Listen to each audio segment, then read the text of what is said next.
And I'm not even going to do that. You guys are good.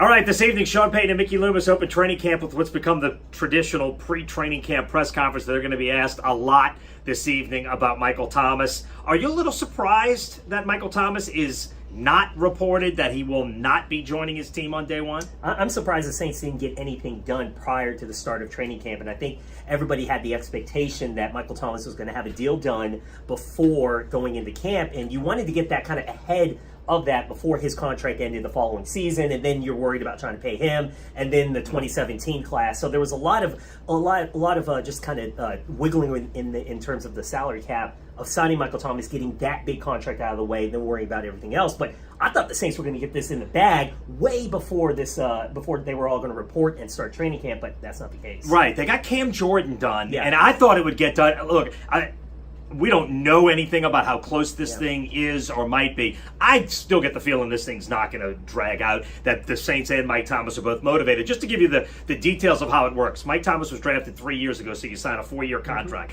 This is his 4th year on his rookie contract as a second-round pick.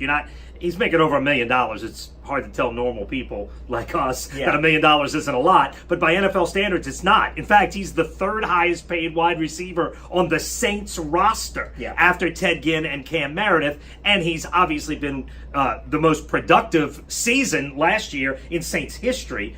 He's a great player. He's a great player in this offense. You understand why he wants to get paid. You understand why the Saints want to lock him up. Supposedly he wants $20 million, and the Saints have been hovering around between 18 and 19. The numbers we've heard aren't that far apart, which is why it seems like it would get done.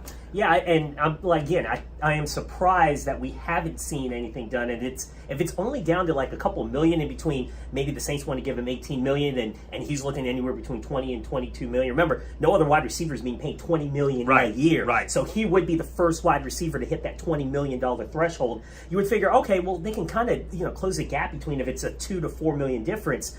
But back to what you were saying with the salaries, Mike Thomas, for what he was able to do last season, an All-Pro year, $1.1 million in terms of the great landscape of the NFL, he is vastly underpaid. So you want to get this deal done, like I said, because you've got so many other contracts. Particularly, I'm looking down the road of an Alvin Kamara. I'm looking down the road of a Marshawn Lattimore that you're going to have to take care of. And if you don't handle this Michael Thomas situation first, then you're gonna be in an issue just in terms of who you're going to give money and who you're going to kind of distribute that to. But Michael Thomas, at this point, I don't see it dragging on, through the entire training camp. I do feel a deal will get done.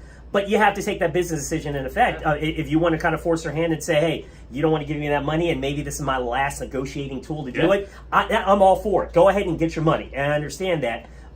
I think something does get done, and it's not something that's going to linger on through camp. Yeah, I would agree with that. And look, here's the elephant in the room. Drew Brees is 40 years old as a quarterback. You know you're not going to have a ton more chances.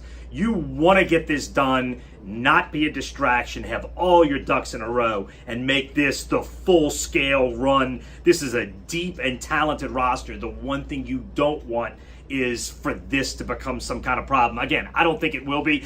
If you get nothing done, Mike Thomas is contractually obligated to play for the Saints, but he would also be an unrestricted free agent at the end of the season. So you would almost certainly lose him at the end of the season if you don't get it done now. I think he's already got the credentials to be called the best receiver in Saints history. His numbers obviously aren't, just from a longevity standpoint, but he certainly has a chance to be the best receiver in Saints history. I sure hope they get it done, and I think they get it done in the next week. I kind of had this theory a little bit of maybe there's kind of a little bit of posturing between maybe Mike Thomas's side and what Julio Jones is doing in Atlanta because of a new deal. And I think maybe, and this is just kind of my theory, I think that one is kind of waiting for the other to get a deal done first, just basically so they can go, hey, your deal's done. Now I will be the highest paid wide receiver. I want $8 more than you. I want $2 more more than what you're making, just so I can have the label of being the highest paid wide receiver in the NFL. I never thought sometimes ego does play into this, where you want to be paid that.